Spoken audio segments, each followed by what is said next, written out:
আজকে চলে গিয়েছিলাম গল্লামারীতে। ওখানে নতুন ব্রিজের কাজ শুরু হবে বলে দোকানপাট ভেঙে চুরে দিচ্ছে। শুনলাম যে ওখানে অনেক বিড়ালের বাচ্চা নাকি দৌড়াদৌড়ি করছে, গাড়ি নিচে চাপা পড়ছে। এই জন্যই রেস্কিউয়ের জন্য চলে গেছিলাম। তো গিয়ে দেখলাম এই যে এই ক্যালিকো বিড়ালটা ওর বাচ্চা খুঁজতেছে। শুনলাম কিছু মানুষ এসে নিয়ে গেছে, তো ওকে রেস্কিউ করার চেষ্টা করছিলাম কিন্তু পারলাম না। পরে দেখা হলো এই যে এই বাবুর সাথে।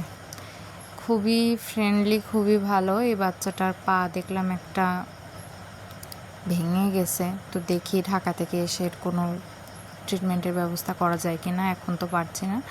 এদিকে আমার সাথে হ্যান্ডশেক করতে চাচ্ছিল, আমার হাত চেটে দিচ্ছিল, এত ভালো লাগলো। আরও অনেক কুকুর ছিল, তারা অনেক ফ্রেন্ডলি ছিল। দেখে মনে হচ্ছিল বাচ্চাগুলোকে সব বাড়িতে নিয়ে আসি।